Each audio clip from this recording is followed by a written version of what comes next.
ಪ್ರಧಾನಿ ಕುರಿತು ನೀಡಲಾಗಿದ್ದ ವಿವಾದಾತ್ಮಕ ಹೇಳಿಕೆಗೆ ಸಂಬಂಧಿಸಿದಂತೆ ರಾಜಕೀಯ ವಲಯಗಳಲ್ಲಿ ತೀವ್ರ ಪ್ರತಿಕ್ರಿಯೆಗಳು ಮುಂದುವರೆದಿದೆ. ಶಿವಮೊಗ್ಗ ಜಿಲ್ಲೆಯ ತೀರ್ಥಹಳ್ಳಿಯಲ್ಲಿ ಮಾಜಿ ಗೃಹ ಸಚಿವರು ತೀಕ್ಷ್ಣವಾಗಿ ಪ್ರತಿಕ್ರಿಯೆ ನೀಡಿದ್ದಾರೆ. ತೀರ್ಥಹಳ್ಳಿಯಲ್ಲಿ ಮಾತನಾಡಿದ ಮಾಜಿ ಸಚಿವ ಆರ್ ಜ್ಞಾನೇಂದ್ರ ಅವರು ಮಲ್ಲಿಕಾರ್ಜುನ ಖರ್ಗೆ ಅವರು ಹೇಳಿಕೆಯನ್ನು ತೀವ್ರವಾಗಿ ಖಂಡಿಸಿದರು.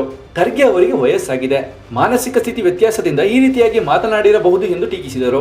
ಆಲ್ ಇಂಡಿಯಾ ಮಟ್ಟದ ಪಕ್ಷದ ಅಧ್ಯಕ್ಷರಾಗಿರುವ ಅವರು ಯಾವ ಗಂಭೀರತೆಯಿಂದ ಮಾತನಾಡಬೇಕೆಂಬ ಸಾಮಾನ್ಯ ಅರಿವು ಬಿಟ್ಟು ಅನಾವಶ್ಯಕವಾಗಿ ಹೇಳಿಕೆ ನೀಡಿದ್ದಾರೆ ಎಂದು ಹೇಳಿದರು.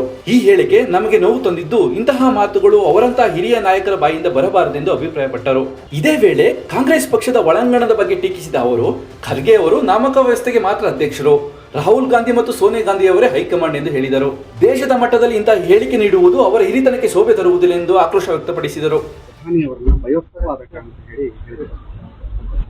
ಮಲ್ಲಿಕಾರ್ಜುನ್ ಖರ್ಗೆ ಅವರಿಗೆ ವಯಸ್ಸಾಗಿದೆ, ಆ ವಯಸ್ಸಿನ ಕಾರಣನೂ ಇರಬಹುದು, ಮಾನಸಿಕ ಸ್ಥಿತಿ ವ್ಯತ್ಯಾಸ ಆಗಿ. ಯಾಕಂದ್ರೆ ಆಲ್ ಇಂಡಿಯಾ ಪೊಲಿಟಿಕಲ್ ಪಾರ್ಟಿಯ ಒಬ್ಬ ಅಧ್ಯಕ್ಷ ಯಾವ ಗಾಂಭೀರ್ಯತೆಯಿಂದ ಮಾತಾಡಬೇಕು, ಟೀಕೆ ಮಾಡಬೇಕು ಅನ್ನುವಂತ ಸಾಮಾನ್ಯ ಅರಿವನ್ನು ಬಿಟ್ಟು ಏನೇನೋ ಮಾತಾಡಿದ್ರು. ನಿನ್ನೆ ಬಹಳ ನೋವಾಯ್ತು.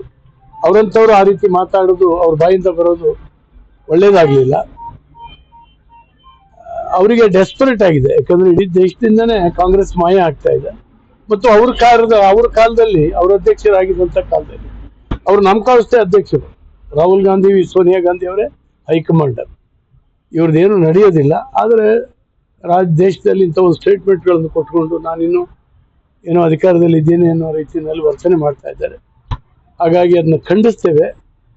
ಇಷ್ಟು ಹಿರಿತನಕ್ಕೆ ಅದು ಶೋಭೆ ತರುವಂತ ಮಾತಲ್ಲ ಅಂತ ಹೇಳಿ ನಾನು ಈ ಸಂದರ್ಭದಲ್ಲಿ ಹೇಳ್ತೀನಿ.